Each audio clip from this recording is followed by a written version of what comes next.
debe recompensar a su pastor. ¿Qué dice la Biblia al respecto?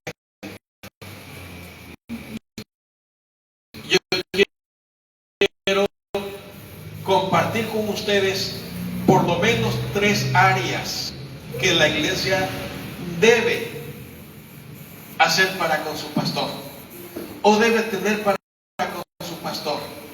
No voy a agotar el tema, por supuesto, como les he dicho en las otras entregas. Cuando hablamos de la iglesia, por mucho que nos detengamos a explicar, no hacemos preguntas y las dudas que quizás surgieran en los corazones de las personas. Cuando hablamos de sus dones, tampoco agotamos el tema. Cuando hablamos de sus oficios, tampoco hemos agotado el tema, pero sí estamos dando indicaciones necesarias y básicas para que estemos preparados para el día de mañana en que su servidor ya no esté con ustedes. ¿Qué van a hacer? ¿Cómo se van a poner de acuerdo? Mis queridos y amados hermanos, quiero leer otra porción de la Biblia en 1 Tesalonicenses capítulo 5 y versículos 12 y 13. El apóstol Pablo, escribiendo a una iglesia preciosa y ejemplar, porque cuando les di mensajes sobre la iglesia de Tesalónica, vemos cómo el apóstol Pablo la pone como ejemplo a las demás iglesias. Así que la iglesia de los tesalonicenses era una iglesia ejemplar, digna de imitarla. En 1 Tesalonicenses capítulo 5, 12 y 13, Pablo le escribió a los hermanos de Tesalónica esto: les ruego, hermanos, que reconozcan a los que trabajan entre ustedes y les presiden en el Señor y los amonestan, y que los tengan en mucha estima y amor por causa de su obra. Tengan paz entre ustedes. Ya hemos visto en otra ocasión que el pastor es un regalo de Dios para la iglesia. Y lo primero que el apóstol Pablo está diciéndole a una iglesia ejemplar es que reconozcan que su pastor es un regalo de Dios. Y este pedido o esta orden que Pablo le está dando a los hermanos tiene que ver por lo menos en 2 o 3 cosas. Primero, que Dios lo llamó y puso entre la iglesia a ese pastor como representante de su autoridad. Es decir, que el pastor representa la autoridad de Dios. A veces se malentiende este asunto tanto por la iglesia como por los pastores. Cuando hablamos de que el pastor representa la autoridad de Dios, no estamos diciendo que el pastor es Dios. Estamos diciendo que es un mensajero de Dios. Es más, en la misma Biblia, en Apocalipsis, capítulos 2 y 3, a los pastores, la Biblia le llama ángel de la iglesia. Ángel, es decir, mensajeros. Es el responsable de traer el mensaje, el anuncio de Dios.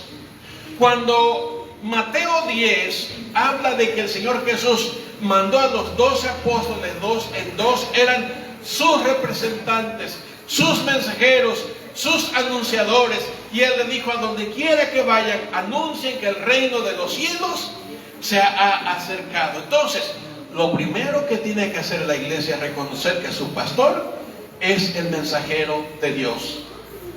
Es el que trae el consejo de Dios. Es el que trae el pan espiritual, el alimento para el alma. Y ya vimos, mis queridos y hermanos, en sus requisitos, que el pastor tiene que ser un convertido, un creyente en el Señor, uno que conoce la fe, no uno que no sabe enseñar qué es la fe. Su deber, como ya lo vimos, es anunciar la palabra de Dios. En 2 Timoteo 4 y versos 1 y 2, el apóstol Pablo le dijo al joven pastor llamado Timoteo: te pido que anuncie la palabra en tiempo y fuera de tiempo, es decir, siempre. Que exhortes, que amonestes, que redarguyas, que instruyas. Y ya vimos la semana pasada que uno de los deberes del pastor es amonestar cuando fuere necesario fuertemente. Yo no entiendo por qué la gente de afuera, bueno, sí lo entiendo, pero quizás no me supe explicar lo que quiero decir. Pero es incomprensible que la gente de afuera diga que los pastores son vividores. Es incomprensible e intolerable que la gente no creyente se exprese tan mal de los pastores. Y yo pregunto, ¿por qué la gente de afuera llegó a esa conclusión? ¿Por qué la gente de afuera llegó a esa conclusión? Porque la gente de adentro llevó eso a la gente de afuera. La gente de afuera llevó de adentro, llevó a la gente de afuera quejas de su pastor, señalamientos de su pastor, críticas de su pastor, que tiene mal carácter. Y no me estoy justificando porque yo soy un hombre que tiene mal carácter, lo confieso. Que es un gritón. Yo soy un hombre que es muy gritón, especialmente cuando doy la palabra. Que es uno que está acusando y que tira piedras. ¿Por qué la gente piensa así? Porque la gente de la iglesia llevó esa idea. Pero no se queda ahí el asunto, dice, son mantenidos, son vividores. ¿Por qué piensan así? Yo he conocido a gente cristiana dentro de la iglesia que le dice a otros creyentes: ay, no des dinero, ¿para qué estás dando dinero a ese flojo? Inclusive usando otro término más ruin y más peor. Ustedes saben cuál, ¿no? Es un flojo, es un mantenido. Gente creyente de la iglesia le dice a otros creyentes de la iglesia: ¿para qué das tu dinero? ¿Para qué das tu diezmo?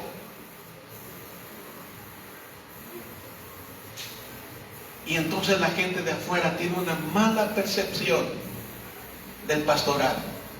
Uno dice: se están muriendo de hambre. ¿Por qué piensan así, que el pastor se muere de hambre? Cuando yo le dije a mi papá que iba al seminario, el primero que me dijo: ahí te vas a morir de hambre. Y se enojó mi papá, porque dejé ferrocarriles y me fui al seminario. Se enojó mucho mi papá. Y mi mamá, que me estaba viendo, porque ella siempre me ve, puede dar fe de lo que estoy diciendo. Pero ¿por qué muchos creyentes, padres de familia, cuando su hijo le dice: papá, yo quiero estudiar para ser pastor, ponen el grito en el cielo? ¿Por qué? ¿Qué opinión tienen del pastorado? ¿Qué piensan del ministerio pastoral? ¿Por qué dicen: no, mi hijo, vete a estudiar a la universidad, creyendo que al ir a estudiar a una universidad va a asegurar su futuro? ¿Es cierto eso? Yo conozco muchos universitarios, titulados inclusive, que son taxistas. Y no estoy diciendo que es denigrante ser taxista. Estoy diciendo que ese universitario preparado y titulado no pudo acomodarse en su profesión. Conozco a licenciados, conozco, hermanos, a ingenieros. Yo personalmente los conozco. ¿Qué sucedió? También conozco pastores que no están funcionando como pastores y dejaron el ministerio. ¿Qué sucedió? Por eso es interesante que el apóstol Pablo le dice a los hermanos: les ruego, hermanos, que reconozcan a los que presiden entre ustedes, a los que los amonestan, a los que sirven al Señor. ¿A quién se refiere cuando Pablo dice esto? ¿A quién se refiere? A los pastores. Hay algunos buenos amigos católicos romanos, yo tengo algunos conocidos, que se quejan que los pastores somos vividores y nos comparan con los sacerdotes. ¿Y de qué viven los sacerdotes?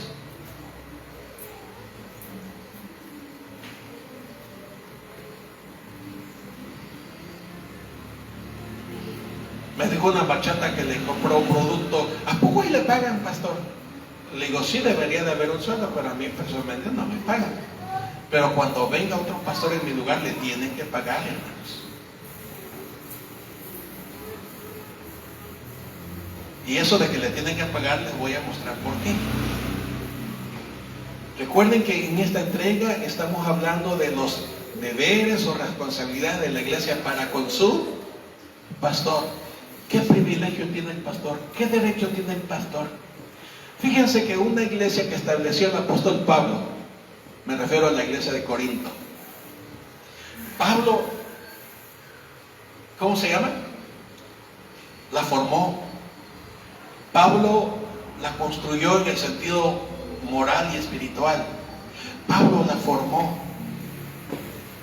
Y saben que muchos hermanos de la iglesia de Corinto decían: ese Pablo ni es apóstol, ese Pablo ni creyente es.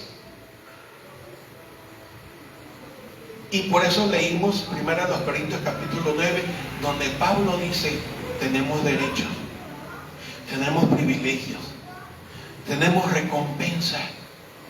Incluso llega a decirle: le hemos enseñado lo espiritual. Es gran cosa de que ustedes nos den lo material. ¿Se acuerdan que lo leímos? Por eso estoy enseñándoles, hermanos, que por 14 años que hemos servido con ustedes, nosotros no le hemos ido cargas, no le hemos pedido un sueldo. Y cuando uno de ustedes me dijo: ¿cuánto quiere ser su salario?, dije: no tienen para pagarme. Y no porque me crea mucho, sino porque somos hasta ahora una iglesia que no hemos sabido dar, que no hemos sabido tener responsabilidades, que no hemos querido tomar nuestro deber que dice y que enseña la Escritura. Y hoy les estoy recordando, porque esto ya se los he enseñado antes, para que no haya ninguna duda, para que cuando venga el pastor que va a tomar mi lugar y él les diga: ¿y mi sueldo? Ustedes no se espanten, la Biblia nos señala. Dice el apóstol Pablo, dice el Señor Jesús: no pondrás bozal al buey que ¿qué? En otras palabras, el obrero es digno. Lo dijo el Señor, hermanos.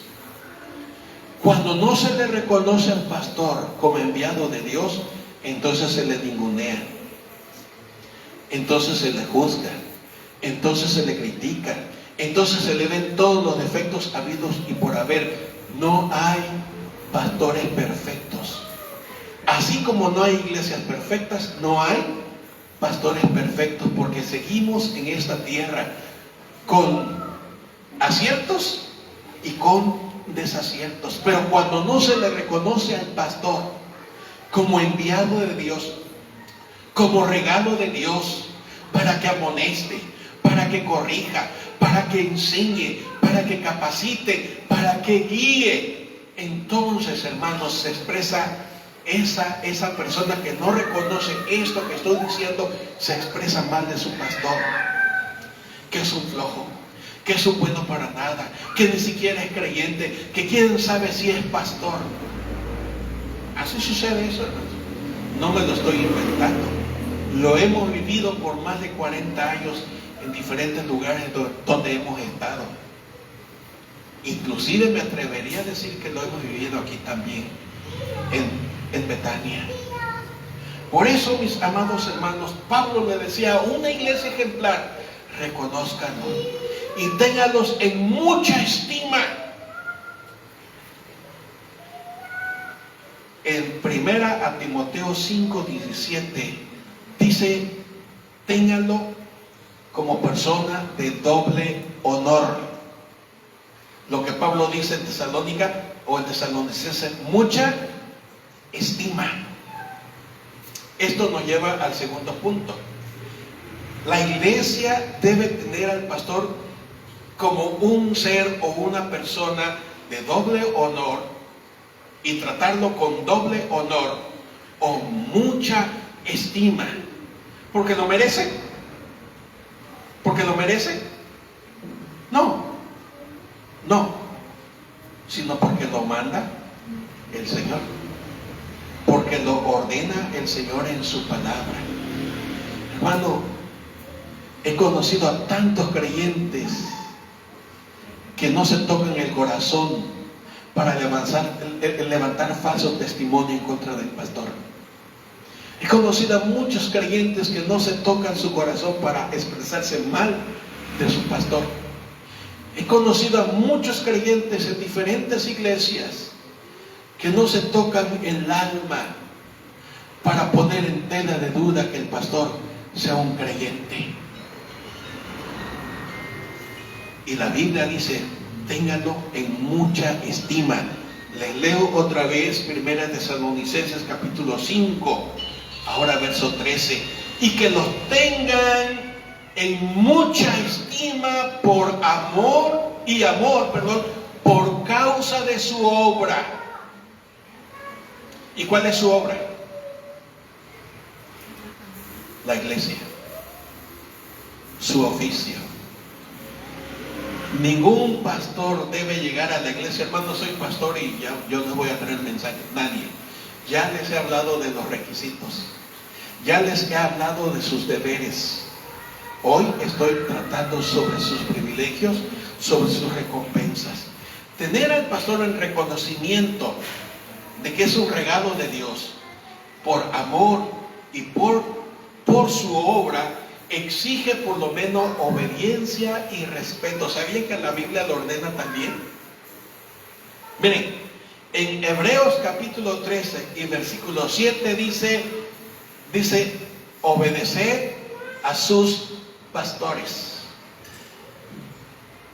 Y en el versículo 17, Hebreos 13, 17 dice, ámenlo y sujétense a ellos para que ejerzan de ánimo pronto, de buen gozo, con alegría. Hermanos, cuando una oveja, vamos a los asuntos del pastor y las ovejas, allá sus animalitos. Cuando una oveja es dócil, cuando una ovejita es obediente, cuando una ovejita es productiva, ¿cómo se siente el pastor? Se lo voy a cambiar a la hermana Cata, porque ella no ha criado ovejas, pero sí ha criado chivos, según nos platicó ayer, y tienen sus vaquitas. Hermana, ¿cómo se siente su marido don Juan cuando ve que la vaca no necesita que la anden arriando porque llega solita a comer donde está el pasto? No necesita que la anden amarrando porque se deja ordeñar hasta la última gota de su leche. ¿Cómo se siente usted como esposa de don Juan que cuida esas vacas cuando de pronto le traen su leche, su queso y todo el producto de ese ganado? ¿Cómo se siente usted? ¿Cómo dice? Bien, contento, feliz. No me vayan a decir como alguien me dijo, ¿y qué cosa es la felicidad? Yo no sé qué cosa es eso. Bueno, la felicidad es estar con alegría, es un estado emocional donde uno se siente regocijado, contento, donde explota de gozo y esa es felicidad, hermanos. Ahora, hermana Cata, ¿y cómo se sintió con esos chivos que se le perdían y que no los hallaban? Y que andaban en la noche, a las horas de la noche, nos platicó ayer, y buscándole, sin medir el peligro de la víbora, de la oscuridad allá en la montaña. ¿Cómo se sentía? Afligida, triste, porque sus papás seguramente le iba a dar una buena pela si no hallaban esos chivos. Ahora vamos a pasarlo a la iglesia. ¿Cómo se siente un pastor cuando es hermano, cuando es hermana, es obediente, fiel, dispuesto a servir, a trabajar en lo que se le pida que haga? ¿Cómo se siente ese pastor? Pero ¿cómo se siente ese pastor cuando le dice, hermano Julano, sería tan amable de acompañar? No tengo tiempo, busque a otro. ¿Cómo se siente ese pastor cuando de pronto su oveja le dice al pastor, usted debería de predicar de diferente manera? ¿Cómo se siente ese pastor cuando su oveja, cuando el hermano o la hermana le dice, pastor, cambia su manera de predicar? ¿O cómo se siente ese pastor cuando ese hermano o esa hermana le dice al pastor, dejo de dar mi diezmo y a ver cómo le va? Esto que le estoy diciendo no son ondas, me lo han dicho. Me lo han dicho. ¿Y cuántos creyentes, en cualquier congregación, hermano, usted va, cuántos creyentes se expresan así de su pastor? ¿Qué dice la Biblia en Hebreos? obedezcan a sus pastores. Hebreos 13. Sujétense a ellos para que ejerzan con alegría. Lo paso a la familia. Padres de familia, ¿cómo se sienten cuando sus hijos son bien obedientes? Hija, lava los trastes. Y dice, sí, mamá. Y se para y lava los trastes. Hijo, quiero que laves el baño. Sí, mamá. Y se para el hijo y lava el baño. Hijo, lava tu ropa. Y se para el muchacho y lava la ropa. ¿Cómo se siente usted? Hija, muéleme mis tortillitas porque voy a comer, dice el papá. Y la hija dice, sí, papi, ahorita te lo doy. Y se levanta y empieza a preparar la masa y la lumbre y todo. Y le hace sus tortillas. O hermanos mayores que ya somos viejitos. ¿Cómo se siente usted cuando su hijo que vive allá a 20 horas de distancia donde usted está, y de pronto su hijo se acuerda, mamá, ¿cómo está? Mira, te voy a mandar para que te compres tu refresquito, y le manda sus centavitos su hijo o su hija, según sea el caso? ¿Cómo se siente usted? ¿O para qué hablar de ese hijo que vive tan lejos? ¿Cómo se siente usted cuando ese hijo mayor de pronto viene de su trabajo y dice, papá o mamá, me acaban de pagar, y sacan la cartera y dice, aquí está, mamá, para que no te falte nada? O de pronto ese hijo, o puede ser político, yerno o nuera, según sea el caso, y le dice, suegro o suegra, aquí le traigo este bocadito, o aquí le traigo este kilito de carne. ¿Qué cara está la carne ahorita? O aquí en Catemaco, aquí le traigo estas 3 mojarras. ¿Cómo se siente usted?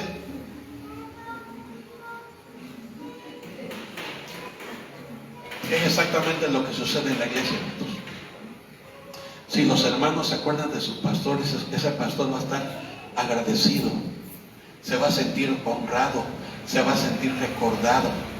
Miren, quiero felicitar a todos los conciervos que me estén escuchando, si alguno me llega a escuchar, porque en las iglesias de donde nosotros hemos servido siempre, la iglesia bautista, y cuando digo nosotros me refiero a mi esposa y a mí, a mi familia, por supuesto. En el mes de septiembre hay un día, un domingo concretamente, que dedican a reconocer el trabajo del pastor, y le celebran el día del pastor, y hacen una pachanga y una comilona y traen regalos. En una de esas celebraciones a un pastor le dijeron, pastor, aquí está la llave de su casa, esta es la casa que la iglesia le está regalando a usted. Y en otro día de pastor, en otro año, al mismo pastor le dijeron, pastor, esta es la llave de su nuevo auto que la iglesia le está regalando. Yo no estoy diciendo que me den casa, que me den autos, ni estoy diciendo reconózcanme. Estoy diciendo los privilegios, los derechos y los deberes que la iglesia tiene para con su pastor. Obedecer al pastor y sujetarnos a los pastores implica reconocerlo. Implica reconocer que es un regalo de Dios. Implica reconocer que es un varón que está sirviendo en la obra de Dios. Implica que es un varón que va a dar cuenta a Dios, porque la Biblia dice en Hebreos 13:17 que nosotros vamos a dar cuenta por ustedes. Por eso les animamos que lean la Biblia. Por eso les animamos que aprendan textos de memoria. Por eso les pedimos que vengan a los cultos. Yo quiero agradecer porque a veces algunos de ustedes me traen tamalitos, algunos de ustedes me traen una mojarra, algunos de ustedes me traen un pollo, algunos de ustedes me traen esto, me traen otro. Muchas gracias, que Dios les bendiga y que Dios les recompense. Pero hay otras congregaciones que ni se acuerdan que el pastor existe. Nunca oran por su pastor, nunca le piden bendición de Dios para su pastor, pero sí están listos para juzgar, para criticar, para hablar mal de él. Tener al pastor como persona con doble honor y en mucha estima exige obediencia, exige respeto, demanda amor, demanda sujeción o subordinación, porque lo pide Dios a la iglesia, no porque el pastor sea una bella y linda persona, porque pastor es a todo dar cuando él dice, hermano, que Dios te bendiga, estoy orando por ti. Pero cuando el pastor dice, Dios te va a reprender, ¿a qué mal pastor es? Cuando Dios dice, viene la disciplina, qué mal pastor. Lo único que el pastor honesto está buscando es su bien, hermanos. Que usted sea bendecido, que usted sea una persona como la niña de los ojos de Dios o del ojo de Dios. Y en última instancia, reconocer que el pastor y su familia necesita que la iglesia le provea su hospedaje, alimento y demás necesidades materiales, no es un invento. No es un invento, hermanos. La Biblia lo enseña, por un lado. Por el otro lado, ¿sabían ustedes que la Constitución lo exige? ¿Qué cosa es la Constitución? Si la Constitución lo exige, entonces el gobierno, ¿qué? El gobierno lo exige. Por eso los templos católicos tienen su curato, porque lo exige la ley.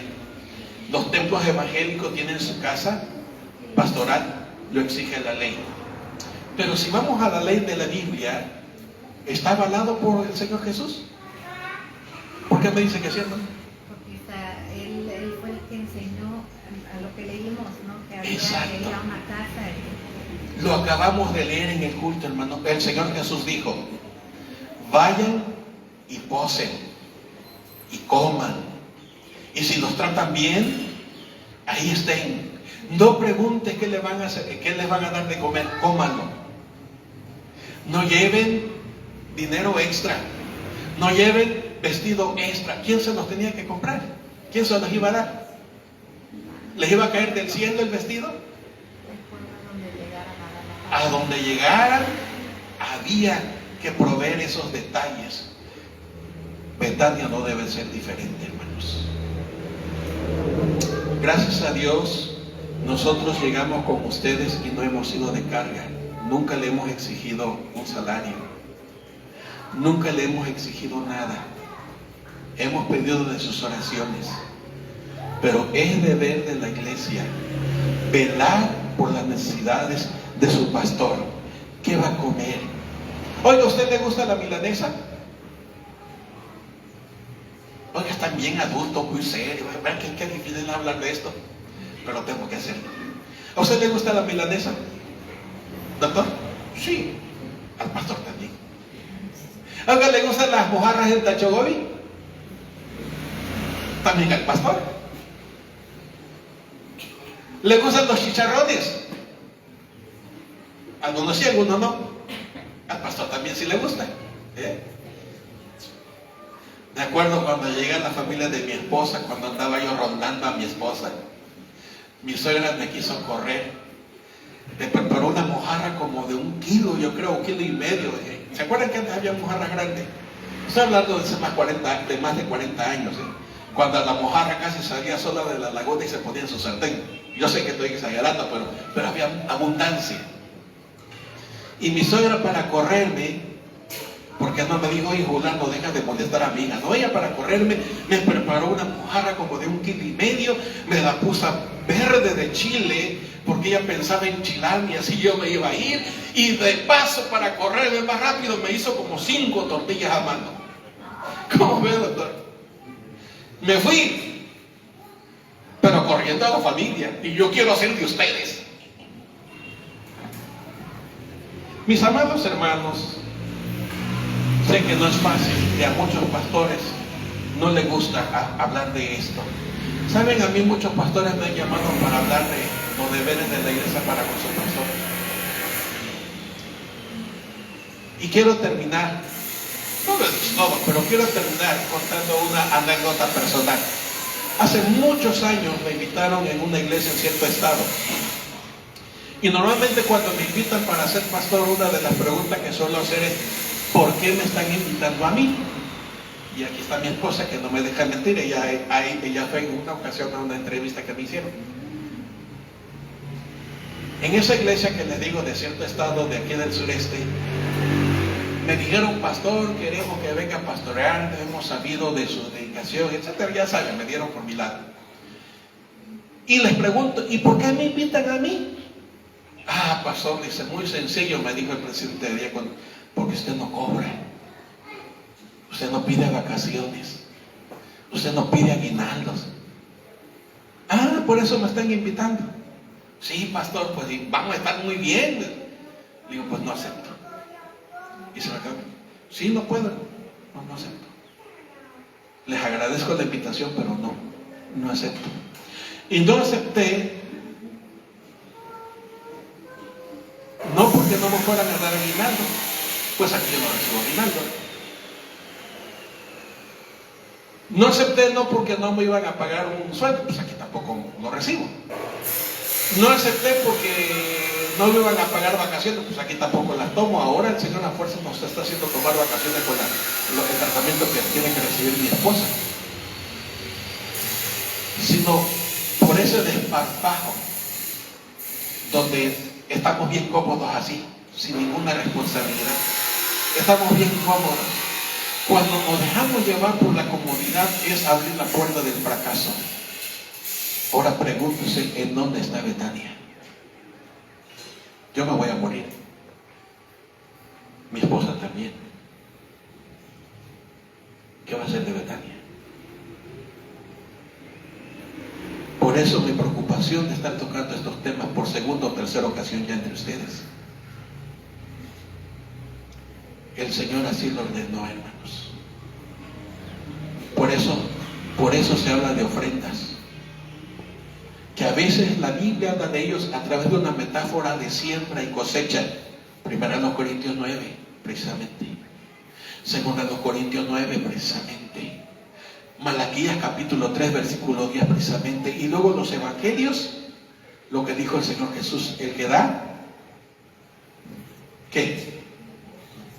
El que da, recibe medida buena, remecida, apretada, hasta que sobreabunde. El que siembra abundantemente, dice Pablo, cosecha abundantemente. Hermanos, terminen con su pobreza, no porque yo lo estoy diciendo, sino porque la Biblia motiva a dar. ¿No así dice el Señor en el Antiguo Testamento? Traigan los diezmos y van a ver si no les voy a abrir. ¿Qué dijo el Señor? La ventana de los cielos. Y dijo el Señor en el Evangelio, el que da, recibe. Miren los calificativos que da el Señor. El que da, recibe ¿qué? Medida ¿qué? Buena. Y eso sería suficiente. Pero aparte de buena, remecida. Ahorita les explico qué es remecida. Y luego, apretada. Hace muchos años, cuando Héctor estaba de meses, no sé, como 7, 8 meses, mi suegro me mandó, porque me vine a llamar con él, me mandó a vender topotes. Yo fui topotero y a mucha honra, porque así me daban mis frijolitos allá. Y yo vi que los demás compañeros, cuando se compraba el marisco, el topote, el mojarra, lo que sea, cogían la lata. Présteme hay una bolsita, así con todo y todo, no le voy a sacar los billetes, nomás que se me pegue. Y ya que vino usted, sosténgame el micrófono, por favor. Muchas gracias, con eso voy a terminar. Yo miraba que ponían la lata los demás compañeros vendedores, y el hermano Edra se está riendo, yo creo que él sabe de esto, entonces Alejandro también sabe de esto. Ponían así y le empezaban a hacer en la lata así. Esto es remecer. Esto es remecido. ¿Por qué se hacía así? Hermano Ezra, ¿por qué le hacían así? Para que el topote se acomodara según su tamaño y cupiera más. Pero luego vi que también metían la mano en la lata y la apretaban. Eso es medida apretada. Ya dije que es medida remecida. Apretada. Y luego algunos ponían sus manos así, ¿para qué?